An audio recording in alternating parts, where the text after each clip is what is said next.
The autumn leaves were just beginning to turn when 11-year-old Anthony walked into Riverside Elementary for the first time. His backpack was packed with fresh notebooks and carefully sharpened pencils, and his new sneakers squeaked against the freshly waxed floors. This wasn't how he planned to start 6th grade. Switching schools in the middle of October wasn't anybody's first choice, but his dad's new job meant a new beginning for both of them. The main office smelled like coffee and printer paper. Mrs. Rodriguez, the front desk secretary, greeted him with a warm smile that made some of his nervous butterflies settle down. "Welcome to Riverside. Let's get you to your classroom, sweetie," she said, gathering up his paperwork. As they walked through the hallways decorated with student artwork and science fair posters, Anthony tried to memorize the path to his new classroom. Room 23 looked like any other 6th grade classroom, with motivational posters on the walls and a whiteboard covered in math problems. But the moment Anthony stepped through the door with Mrs. Rodriguez, something in the air changed. Ms. Walsh, his new teacher, was in the middle of explaining fractions when they entered. She stopped mid-sentence, her smile not quite reaching her eyes as she looked at Anthony. "Class, this is our new student," she announced, her voice carrying a hint of something that made Anthony's stomach twist. He'd been the new kid before, but something felt different this time. While his classmates whispered and looked at him with natural curiosity, Ms. Walsh's gaze held something else, something that made him want to shrink into his new uniform. Anthony found an empty seat near the middle of the room, next to a friendly-looking boy who gave him a quick wave. As he settled in, trying to follow along with the fraction lesson, he noticed how Ms. Walsh's eyes kept drifting back to him, watching his every move like she was expecting something to go wrong. During the morning lessons, Anthony's hand shot up several times. Math was his best subject, and he knew the answers. But each time, Ms. Walsh's eyes would slide right past him, calling on other students even when he was the first to raise his hand. When he finally got picked to solve a problem, his correct answer was met with a curt nod and a quick move to the next question, while other students' right answers earned them warm praise and encouraging smiles. At lunch, Anthony sat with a small group of kids who'd waved him over. As they shared cookies and traded sandwich halves, he learned about the school's best hiding spots for hide and seek, which drinking fountain had the coldest water, and which days the cafeteria served the good pizza. For a few minutes, he felt normal again, just another kid sharing lunch with potential new friends. But when they returned to class, Ms. Walsh's subtle behavior continued. When papers got passed back, she placed them on everyone else's desks, but practically dropped Anthony's on his table. When students lined up for PE, she reminded only him about the no-running rule, even though he'd been walking calmly with everyone else. What Ms. Walsh didn't know, what none of them knew, was that Anthony's father wasn't just starting any new job. Dr. Thompson had accepted the position as Riverside's new principal, but had chosen to delay announcing his role for the first few months. He wanted to observe the school's true dynamics, to understand its strengths and challenges without the filter that often comes when staff know they're being watched by administration. As Anthony packed up his books at the end of that first day, he debated whether to tell his dad about Ms. Walsh's behavior. The way she'd ignored his raised hand, the dismissive tone in her voice, the constant watching, it all felt wrong, but he wondered if maybe he was just being too sensitive about being the new kid. Still, there was something in the pit of his stomach that told him this wasn't normal new student treatment. Walking out of room 23, Anthony passed by the school's mission statement, painted in bold letters on the wall. Every student, every day, excellence in every way. He couldn't help but wonder if that really meant every student, or if some were more welcome than others in Ms. Walsh's classroom. That evening, as he sat at the kitchen table doing his homework, his father asked how his first day had gone. Anthony hesitated, pushing his peas around his plate. "It was okay," he said finally, not meeting his dad's eyes. "Just getting used to everything." His father nodded, understanding in his eyes, but Anthony could tell he sensed there was more to the story. What neither of them knew was that this was just the beginning of a situation that would soon force the entire school to confront some uncomfortable truths about prejudice, justice, and the real meaning of education. As weeks passed at Riverside Elementary, the crisp October air gave way to November's chill, and the pattern in room 23 became impossible to ignore. Every morning, Anthony would walk into class hoping today would be different, but Ms. Walsh's behavior only grew more obvious and uncomfortable. It started with small things, the kind that might seem innocent to an outsider, but cut deep when you're living through them. When Anthony turned in his science project 2 days early, Ms. Walsh barely glanced at it before setting it aside. But when another student submitted their project early the next day, she made a big show of praising their initiative in front of the whole class. During group assignments, Ms. Walsh would always randomly assign partners, yet somehow Anthony consistently ended up working alone or with the only other student who hadn't been picked.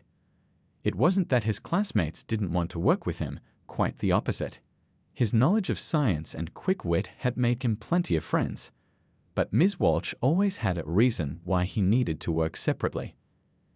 "I think it's better if you work independently," she'd say, her voice honey-sweet but her eyes cold. "We wouldn't want anyone to be distracted."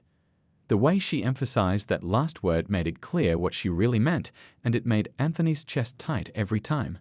One particularly rough morning, Anthony raised his hand to answer a question about the American Revolution, a topic he knew well thanks to his father's passion for history. His arm had been up so long it was starting to ache, but Ms. Walsh kept calling on other students, even those who weren't volunteering. Finally, when no one else raised their hand, she had no choice but to acknowledge him. "The Boston Tea Party happened because of taxation without representation," Anthony answered confidently. The colonists were being taxed, but had no say in British Parliament. Instead of acknowledging his correct answer, Ms. Walsh's lips pressed into a thin line. "Well, that's one interpretation," she said dismissively, even though it was straight from their textbook. "But let's hear some other perspectives." The thing was, no one else offered a different view, because Anthony's answer had been spot on. Meanwhile, Dr. Thompson was quietly observing the school's dynamics from his position as the yet unannounced principal. He noticed how some teachers went out of their way to make all students feel welcome, while others showed subtle biases they might not even have been aware of. He took careful notes, planning future training sessions and policy changes, all while keeping his relationship to Anthony private. At home, Anthony tried his best to keep his spirits up. He joined the school's math club, where his talents shone regardless of Ms. Walsh's behavior. He made good friends with 2 boys from his class, Tyler and David, who always saved him a seat at lunch and invited him to play basketball during recess. Their friendship helped make the hard days more bearable. But the strain was starting to show. Anthony's usual enthusiasm for school began to dim. He started taking longer to get ready in the mornings, claiming he didn't feel well or had forgotten something important. His father noticed these changes with growing concern, watching his normally confident son become more withdrawn. One evening, while they were washing dishes together, Anthony washing, his dad drying, Dr. Thompson finally brought it up. "Hey buddy," he said casually, "I've noticed you seem a little down lately. Everything okay at school?" Anthony focused intently on scrubbing a plate that was already clean. "It's fine," he said automatically, then paused. Sometimes I feel like no matter what I do, it's never good enough for Ms. Walsh." He set the plate down carefully, still not looking at his father. "Sometimes I wonder if it's because," he trailed off, unable to finish the thought. Dr. Thompson put down his dish towel and turned to face his son. "Because of what?" he asked gently, though they both knew exactly what Anthony meant. "Because I'm different from most of the other kids in class," Anthony finally said, his voice barely above a whisper. The words hung heavy in the air between them, carrying the weight of conversations they'd had before about prejudice and unfairness in the world. Dr. Thompson pulled his son into a hug, feeling the tension in Anthony's shoulders. "Listen to me," he said firmly. "You are smart, capable, and deserving of respect. Don't let anyone make you doubt that, not even a teacher." What Dr. Thompson didn't share was how his heart ached hearing his son's words, or how he'd been documenting every incident reported by other staff members about Ms. Walsh's pattern of behavior. As both a father and an educator, he knew that addressing this situation would require careful timing and irrefutable evidence. The last thing he wanted was for anyone to claim his eventual actions were just a parent's overreaction rather than a professional response to unacceptable teaching practices. As Anthony headed upstairs to finish his homework, Dr. Thompson sat at the kitchen table, reviewing his notes from the past few weeks. He knew things would come to a head soon. Situations like this always did. What he didn't know was that tomorrow would bring an incident that would make it impossible for anyone to ignore Ms. Walsh's behavior any longer. The morning started like any other Tuesday at Riverside Elementary.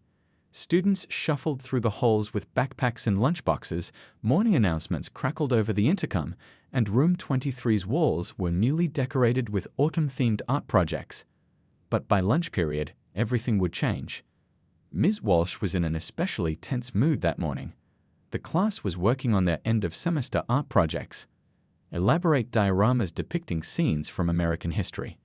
Anthony had chosen to recreate the Underground Railroad, complete with tiny paper lanterns and hidden compartments.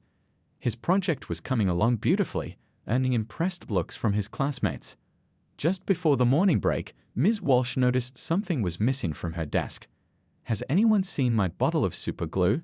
she asked, her voice sharp. "The expensive one I use for the classroom projects." She stood at the front of the room, arms crossed, scanning the students' faces. Nobody answered at first. Then Kevin raised his hand. "I think I saw it in the supply closet yesterday when I was getting construction paper." "Did I ask where it was yesterday?" Ms. Walsh snapped, making Kevin sink lower in his seat. Her eyes landed on Anthony, who was quietly working on his diorama. "Anthony," she said, her voice dripping with false sweetness, "would you come here for a moment?" The classroom went silent. Anthony felt his stomach drop as he stood up, 24 pairs of eyes following him to the front of the room. He could feel his heartbeat in his throat. "Empty your backpack," Ms. Walsh demanded, pointing to her desk. "But I didn't." Anthony started to protest. "Empty it, now." Her voice left no room for argument. With trembling hands, Anthony unzipped his backpack. One by one, he placed his items on her desk: notebooks, textbooks, his lunch bag, a half-eaten pack of crackers, his pencil case. Other students watched uncomfortably, a few whispering among themselves. Tyler, Anthony's friend, couldn't stay quiet any longer. "Ms. Walsh, I really think the glue is in the supply closet. I saw it there too." "Be quiet unless you want detention," Ms. Walsh warned, not taking her eyes off Anthony's belongings. When the backpack was empty, she picked it up and turned it upside down, shaking it roughly. Nothing fell out except a few crumbs and a forgotten permission slip. Anthony stood there, his face burning with humiliation. He could hear someone sniffling in the back of the room, probably Lisa, who cried whenever anyone got in trouble. But he wouldn't cry. He wouldn't give Ms. Walsh that satisfaction. "Check the side pockets," she instructed, her voice hard. "Ms. Walsh," a quiet voice came from near the door. It was Mrs. Chen, the art teacher, who had been walking by and stopped to watch. "Would you like me to help look in the supply closet?" "This will just take a minute," Ms. Walsh replied curtly, now rifling through Anthony's pencil case. David, another of Anthony's friends, had slipped out of his seat and gone to the supply closet while everyone was focused on the scene at the front of the room. "Found it," he called out triumphantly, holding up the bottle of super glue. "It was right here on the second shelf with the other adhesives." The room fell silent again.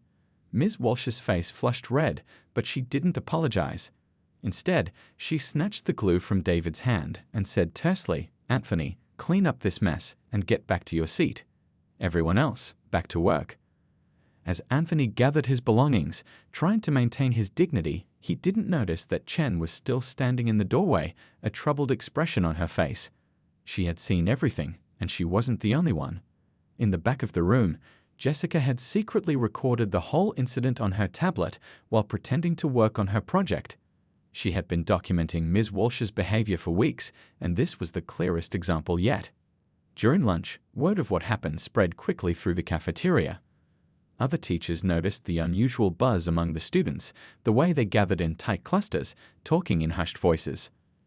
Anthony sat with his friends, pushing his food around his plate, trying to ignore the looks of pity from other tables. "You should tell your dad," Tyler said between bites of his sandwich.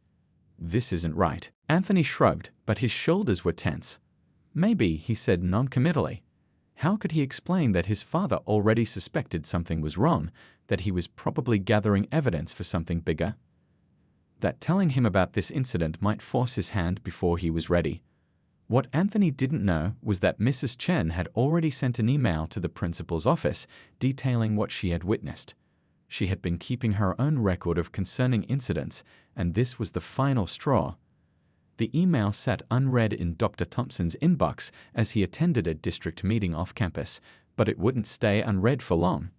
As the afternoon classes resumed, there was a tension in room 23 that everyone could feel.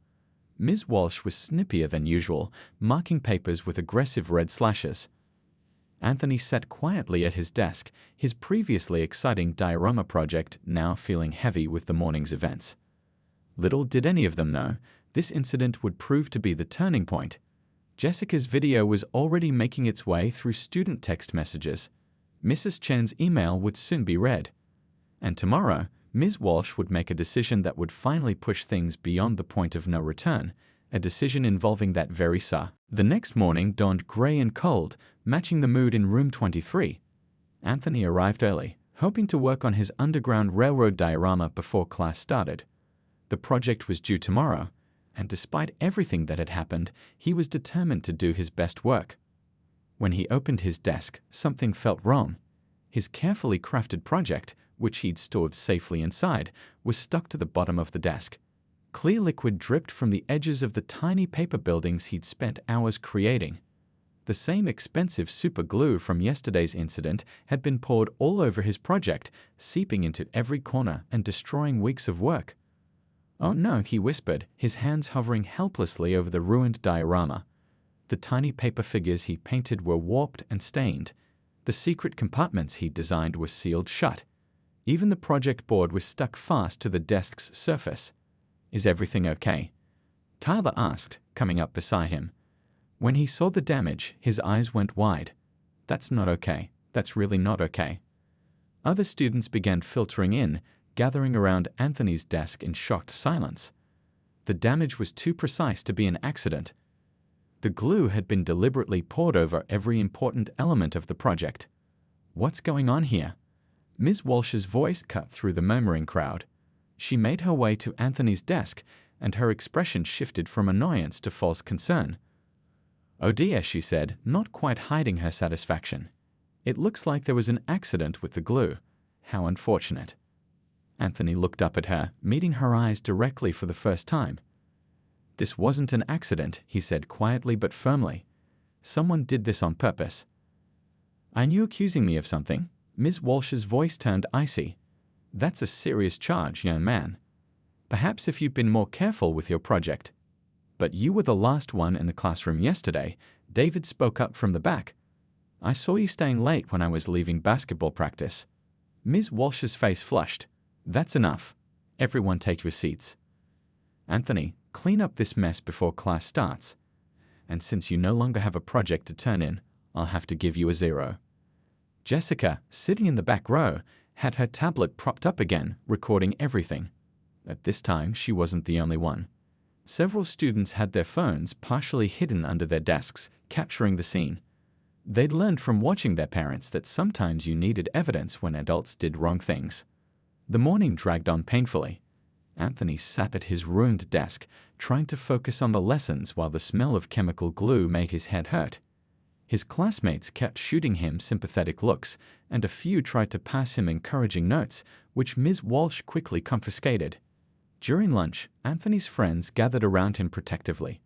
"We'll all tell the principal what happened," Tyler promised. "They'll have to believe all of us together." "My mom's a lawyer," Liza offered quietly. "She says when something's not right, you have to speak up." Anthony managed a small smile, touched by their support. But inside, his stomach was churning. He needed to tell his dad what was happening, all of it. Not just this incident, but everything that had been building over the past weeks. What no one in the classroom knew was that the situation was already reaching a boiling point. Mrs. Chen, coming in to collect art supplies during her free period, had seen the ruined project and immediately documented everything with photos. A second email to the principal's office was even more urgent than the first. Meanwhile, Jessica had sent her recordings to her older sister, a journalism student who immediately recognized the serious nature of what was happening. The videos were being compiled, edited to protect student privacy, while clearly showing Ms. Walsh's pattern of behavior. Back in the classroom, Ms. Walsh seemed to sense that something was shifting. Her satisfaction from the morning had turned to nervous energy. She kept glancing at her phone, jumping slightly whenever someone walked past the classroom door. Near the end of the day, the intercom crackled to life. "Ms. Walsh, please report to the principal's office tomorrow morning before first period." The message was simple, but Ms. Walsh's face went pale. As students packed up to leave, Anthony carefully scraped what he could of his project off the desk. Some of his classmates stayed behind to help, working together to salvage what they could. The tiny paper lanterns were destroyed, but a few of the figures had survived. "We can help you make a new one," Tyler offered. "All of us together. We have one night." "Thanks," Anthony said, deeply moved by their loyalty. "But I think it's time to work on something even more important than a history project." That evening, as Anthony walked into his kitchen, he found his father already sitting at the table, waiting for him. Dr. Thompson's face was serious but gentle. "Son," he said quietly, "I think it's time we talked about what's been happening in Ms. Walsh's class." Anthony took a deep breath and set his backpack down. Inside was what remained of his project, wrapped carefully in paper towels. Evidence.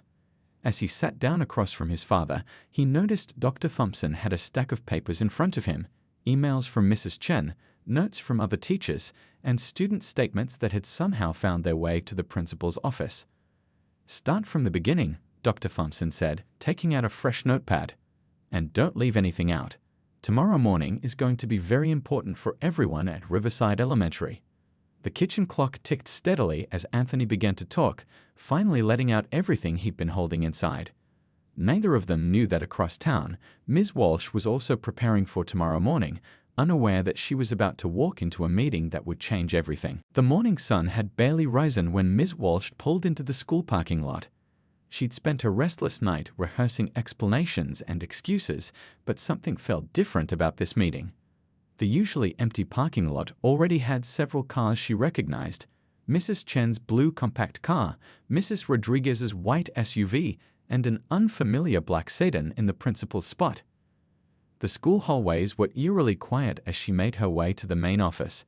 Her heels clicked against the linoleum floor, each step echoing her growing anxiety. When she pushed open the office door, Mrs. Rodriguez didn't greet her with the usual warm smile. Instead, she simply nodded toward the conference room. "They're waiting for you." Ms. Walsh's confidence wavered as she approached the conference room. Through the window, she could see several people seated around the large table: Mrs. Chen, the teachers' union representative, 2 members of the school board, and a man she didn't recognize sitting at the head of the table, his back to the door. "Come in, Ms. Walsh," a calm, authoritative voice called out before she could knock. She stepped inside, clutching her leather portfolio like a shield. "I assume this is about Anthony's project," she started, trying to sound professional. "I know it looks bad, but accidents happen in the classroom all the time. If his parents want to file a complaint—" "Please, have a seat," the man at the head of the table interrupted, still facing away from her. "We have quite a bit to discuss." As Ms. Walsh settled into her chair, the man slowly turned around. The blood drained from her face as she recognized him. She'd seen him before, dropping Anthony off at school. But now he wasn't wearing his casual dad clothes. He was in a crisp suit, a principal's badge gleaming on his lapel. "I'm Dr. Thompson," he said evenly, "Anthony's father and, as of 2 months ago, the principal of Riverside Elementary. I apologize for not introducing myself earlier, but I wanted to observe our school's true culture firsthand." Ms. Walsh's mouth opened and closed, but no words came out. Her mind raced back through every interaction, every dismissive comment, every moment of bias she'd shown, all while the principal had been watching. "We're here today," Dr. Thompson continued, "because we have serious concerns about your conduct." He opened a folder in front of him. "Mrs. Chen, would you like to start?" Mrs. Chen cleared her throat and began reading from her notes, describing the incidents she'd witnessed. As she spoke, Dr. Thompson placed several items on the table: photographs of the ruined project, printouts of emails from concerned teachers, and, most damaging, a USB drive containing Jessica's recordings. "The students were worried enough about your behavior that they felt compelled to document it," Dr. Thompson explained, his voice remaining professional despite the personal nature of the situation. "That should never happen in a healthy classroom environment." Ms. Walsh's face had gone from pale to splotchy red. "You don't understand," she protested weakly. "That boy, I mean Anthony, he was disruptive. He had the highest test scores in your class," one of the school board members cut in, consulting her notes. "No behavioral incidents before entering your classroom. Glowing reports from his previous school." "But the glue incident, he must have taken it," Ms. Walsh insisted, her voice rising. "Why else would I?" She stopped abruptly, realizing what she'd almost admitted. "Would you what, Ms. Walsh?" Dr. Thompson asked quietly. "Would you deliberately destroy a child's project? Would you target a student based on your own prejudices? Would you abuse your position of authority to hurt a child in your care?"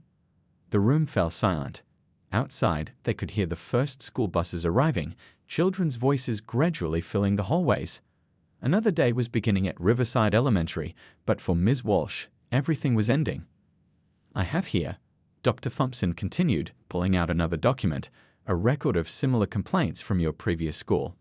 They were buried in your file, but as principal, I had them pulled. This isn't the first time you've shown bias against students of color, is it?" Ms. Walsh slumped in her chair, her carefully constructed defenses crumbling. "I never meant to," she began but couldn't finish.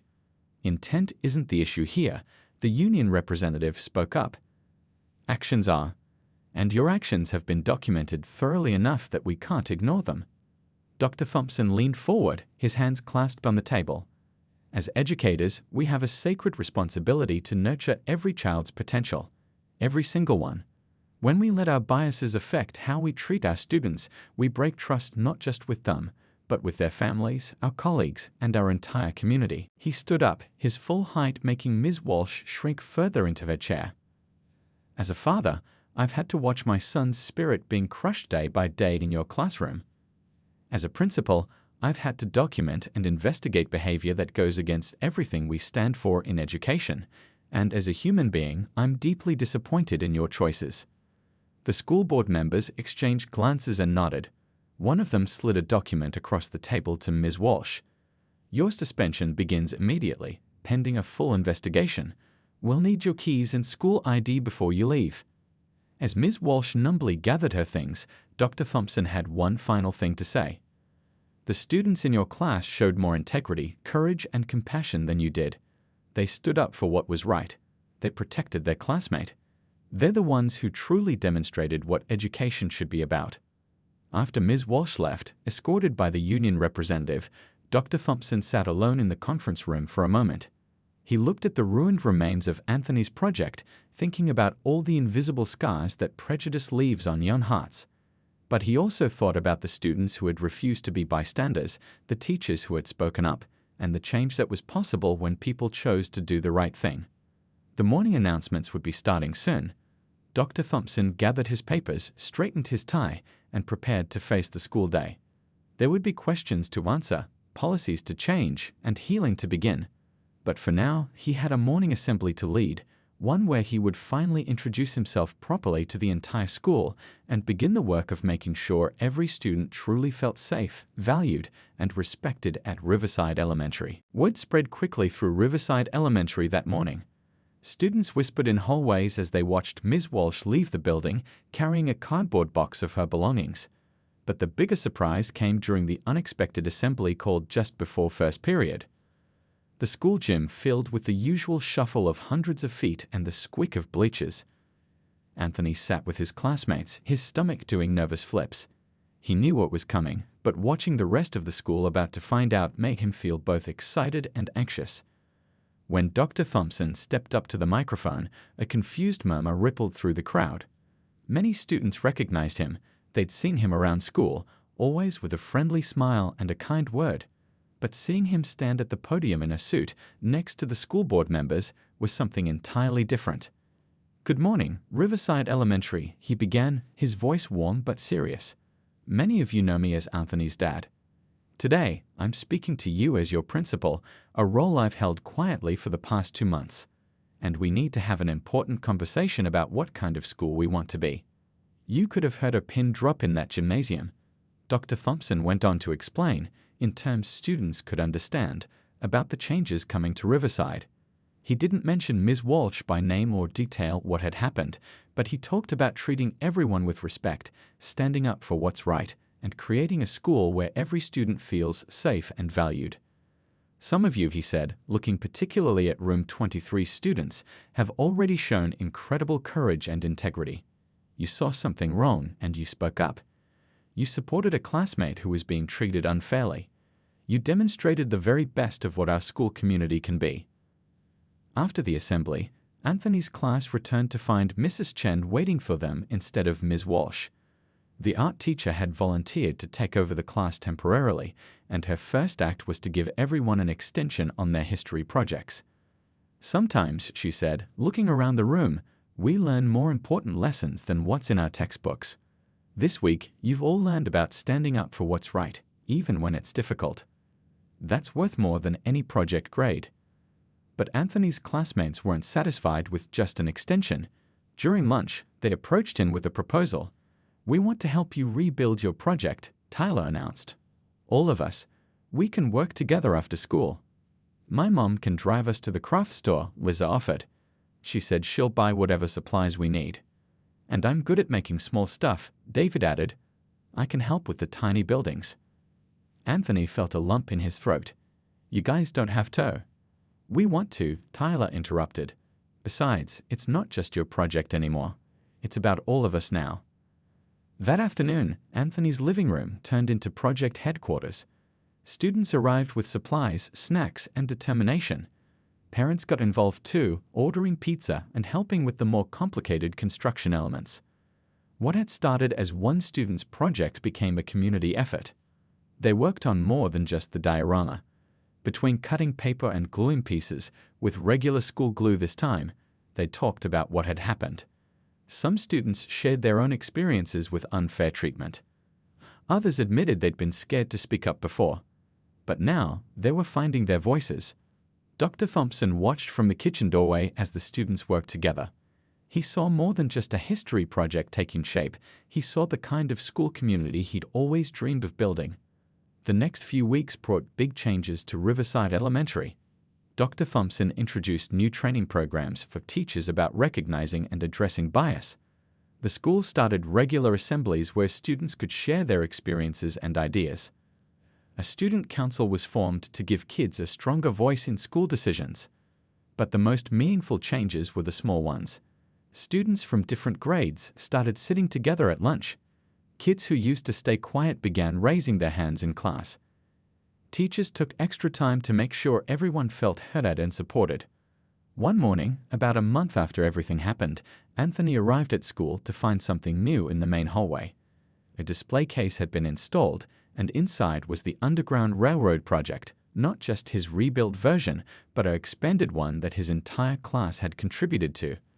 Beside it was a plaque that read, "Created by Room 23. A lesson in courage, community, and change. What do you think?" Dr. Thompson asked, coming up beside his son. Anthony looked at the project, remembering how it had started with destruction, but ended with something even better than he could have created alone.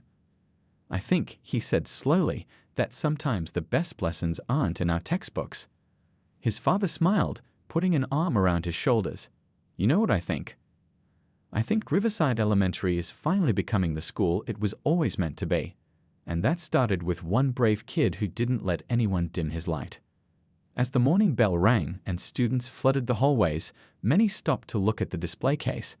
But what they saw wasn't just a history project. It was a reminder that change is possible, that speaking up matters, and that when a community stands together, even the hardest challenges can become opportunities for growth. As spring arrived at Riverside Elementary, the changes that had started in Room 23 had grown into something much bigger than anyone could have imagined.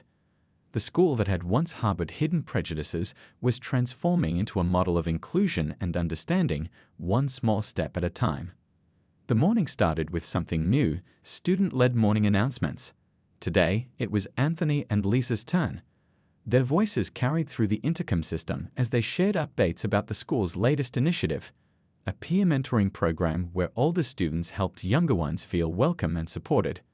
And don't forget, Anthony's voice rang clear through the speakers. "Tomorrow is our monthly community circle meeting. Everyone's voice matters at Riverside. These community circles had become one of the most important changes at the school. Once a month, students, teachers, and parents gathered in the gymnasium to talk openly about their experiences, challenges, and ideas for making the school better. The circles had started small, but now they regularly filled the gym with people eager to participate. In the hallway outside Room 23, the display case that had once held only the Underground Railroad project had evolved into something called the Changemakers Wall. Every month, different student projects were featured: artwork, essays, and presentations, all focused on making positive changes in their community. "Look at this," Tyler said, pointing to a new edition. It was a newspaper article from the local paper featuring Riverside Elementary. The headline read, "Local School's Student-Led Anti-Bias Program Becomes District Model." The article told the story of how what happened in Room 23 had sparked a movement. Other schools in the district were now implementing similar programs, using Riverside's experience as a guide. The student council that Dr. Thompson had formed was even invited to speak at district meetings, sharing their perspectives on creating inclusive school environments. Mrs. Chen, who had stayed on as their permanent teacher after Ms. Walsh's departure, was leading today's social studies class. But it wasn't just about memorizing dates and facts anymore. The students were learning history through the lens of changemakers, people who saw things that weren't right and worked to fix them. "Today," she announced, "we're going to talk about how small actions can lead to big changes. Can anyone think of an example?" Hands shot up around the room. These weren't the same hesitant hands from months ago. These were confident students who had learned the power of their own voices. David stood up first. "Like when Jessica recorded what was happening in our class," he said. "She probably thought she was just helping one person, but it ended up helping the whole school." "Or when we all worked together on Anthony's project," Lisa added. "It wasn't just about fixing something that was destroyed. It showed us what we could do when we worked together." During lunch, the cafeteria was different too. The long tables that had once separated students into unofficial groups were replaced with round ones, encouraging everyone to mix and mingle. Dr. Thompson had made this change after hearing students' suggestions in a community circle. Anthony sat with his usual friends, but their group had grown. New students who had transferred in were quickly welcomed, no questions asked. The lessons learned from their experience had made them especially mindful of including everyone. After school, the new Riverside Elementary Student News Network was having its weekly meeting. The group had started after Jessica's videos had shown them the power of documenting truth. Now they reported on school events, student achievements, and ongoing initiatives for positive change. "We should do a special episode about how things have changed," one student suggested. "Interview people who were here before and after." "That's good," another added, "but let's also talk about what still needs to change. We've come far, but there's always more work to do." In his office, Dr. Thompson was on a conference call with other principals in the district. They wanted to know his secret. How had Riverside managed to create such positive change in just a few months? "It wasn't me," he explained, looking at a new photo on his wall. It showed the entire school community at their last Unity Day celebration, everyone wearing t-shirts they had designed themselves with messages of inclusion and respect. "It was the students. They showed us the way. All we had to do was listen and give them the support they needed to make change happen." That evening, as Anthony packed up his backpack, he paused at the Changemakers Wall. His Underground Railroad project was still there, but now it was surrounded by so many other examples of students standing up for what's right. Each piece told a story of courage, of speaking up, of making things better. "Ready to go home?" Dr. Thompson asked, coming up behind him. Anthony nodded, but kept looking at the display. "Dad," he said thoughtfully, "remember when all this started? When I was worried about telling you what was happening in class." "I remember," his father replied quietly. "I was scared things would never change," Anthony continued. "But look at us now. We're not just different, we're better. And it's not just our school. It's like we started something bigger than us." Dr. Thompson smiled, seeing not just his son, but a leader who had emerged from a difficult experience stronger and wiser. "That's how change usually works," he said. "It starts with one person brave enough to stand up, then another person brave enough to stand with them. And before you know it, "You've got a whole community," Anthony finished, grinning. As they walked to the car, the setting sun cast long shadows across the playground. Tomorrow would bring new challenges, new opportunities for growth, and new chances to stand up for what's right. But now, everyone at Riverside Elementary knew something important. When you face problems with courage, truth, and community support, amazing things can happen. The sign outside the school had been updated recently. Below the school name, it now read, "Every student, every day, excellence in every way." And for the first time, everyone knew those weren't just words. They were a promise being kept, one day at a time.